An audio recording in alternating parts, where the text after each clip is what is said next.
What's happening, party people? Man, it looks like I need to get the Visine out. This eye over here is super red. Anyway, woke up yesterday morning feeling like a pumpkin. I have run out of time. I am on a beeline back to Cincinnati. I'm going to make two really short stops and try to make it to Cincinnati by Wednesday because I have a doctor's appointment Thursday. Feel free to call. I'll be on the road. It says it's a 28-hour drive. I think I'm going to add 2 hours to it on my little detours. So I got about a 28-hour drive over the next 2-3 days. So feel free to give me a call, chit chat, answer questions, get clarification on things. And I'm on the road. Hope to see you folks out east soon. Whoop, whoop. Welcome to Hanging Out with Robert. That's me. This video contains things that I encounter throughout the day. If for some reason I complete a task and you would like to see the details, you could click on the link in the description area below. This video also contains tips and tricks that I learned throughout the years. I plan on leaving this video accessible for about 30 days. After that, you can view it through my Patreon account. Thank you very much for watching. I am all over the road with Lemonade. I'm not used to how easy this car drives in this automatic transmission. Anyway, look at here. I'm down to 12.8, 12.9 on this charging system. I'm assuming I have a bad cable going from the battery to the starter. That's what I'm going to do next. I doubt another alternator is this bad, but it is a reman. Anyway, I could check the volts at the alternator, but I'm going to replace the positive cable going from the starter to the battery. Pulled in with Lemonade, popped the hood. I checked the temperature of the battery cables. The positive cable was 152 degrees. The negative cable was 115 degrees. So I got a cable issue affecting my charging for sure. I drove down here with about 12.5, 12.7 volts constant the whole time. So I'm gonna look in the car, see if I can find that battery cable, get that replaced before I leave here. What's happening, party people? I am in the Phoenix, Arizona area, actually in a town called Goodyear.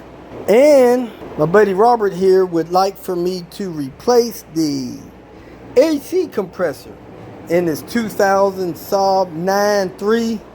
Supposed to take the wheel off, get in and out of there, take a few things off up here so that you can get at that AC compressor. The AC compressor has a situation where the clutch gets loose, starts rattling, making noise, and if you don't deal with it, you can actually seize up that AC compressor down there. And if that AC compressor seizes up, it'll lock up the belt and cause you a lot of issues. Now, there is a guy that did a very detailed video on this. I think it's too much details, so I'm gonna do one that'll hopefully cut some of you guys a break with some of the details there and get this AC compressor replaced. So the first thing I'm gonna do is drain the coolant. Recommended you might get a little more space if you could take a coolant hose off of the water pump snorkel. Then I'm going to take the air box, I think this is, out of the way. Take the headlight out of the way. Take the serpentine belt off. Take the tire off. Open up that skirt area down there. Break all the bolts loose from the AC compressor, which includes the refrigerant contraption bolt and the 3 mounting bolts. And then get that thing out of there and slide the new one in place and reverse it up. Let's start out by removing this headlight. First thing we're going to do is open up the hood. If you have a problem with getting the hood open, just back away from the job. It's not for you. Next, we're going to disconnect this battery ground. You disconnect the ground, that deactivates the charging system throughout the car. Then we're going to take this screw out of this corner light here and see if this corner light will slide off. If it does, we're going to take these 2 screws out of the headlight, see if we can get this headlight off. And it looks like this grille is kind of broke, the corner of it. So I'm going to release this tab here and lift this grill off, get it out of the way so that the headlight can come out. Disconnected the negative battery cable with a 13 millimeter. I pulled this grill off. I squoze the tab like this and lifted the two ends and set the grill over to the side. Next, I'm going to reach in there with a T25, take that loose, see if that'll slide out, then take these two loose. They look like T25 as well. With that one screw out, you kind of massage the light out and disconnect the two plugs. Push that tab there, push the two tabs on that side, unplug that, get it out of the way. Next, take these two out, and then I'm going to stick the screws back in the hole so I don't lose them. Good thing I removed this corner light first, because to get the headlight out, you remove this screw, and then a T25 down there on the side. After you massage that light out, you got to plug there. You got to disconnect, kind of like a O2 sensor plug. And that looks like the only harness connecting this in. And you could put a small screwdriver in that little slot there and turn it, and that'll work that plug out and massage it out as you pull this red part away from the connector. That connector has a track in it. As you pull it out, the plug pulls away from the light. So now I'm going to set these two screws in there, set that screw in there, set that screw in there so I don't lose my screw. Next, I'm going to take this intake snorkel off. You got a flat tip screwdriver or a 7 millimeter socket. Next, I'm going to jack the car up and put a jack stand under here. Right by this control arm, looks like a good place to set a jack stand.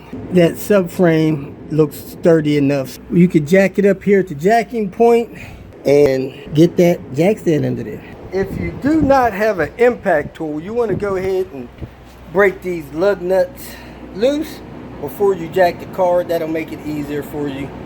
But if you got an impact tool, you could go ahead and jack the car, then just knock the lug nuts off with a power tool. Next, I'm going to take this little splash panel loose. It's an 8 here, looks like a 10 there, and an 8 down there. Now we want to look and see where this oil's coming from. Looks like it's coming a little higher than that. Maybe the oil cooler lines, I don't know. But I got that panel off of it. Next, I'm going to take the air guide that goes across the front of the car out. I got 8 millimeter there, 8 millimeter here, 8 millimeter there. Just an assortment of fasteners. I'm going to take those across so I get this out of the way. Then I might take this push pin and push that in far enough to pull that out.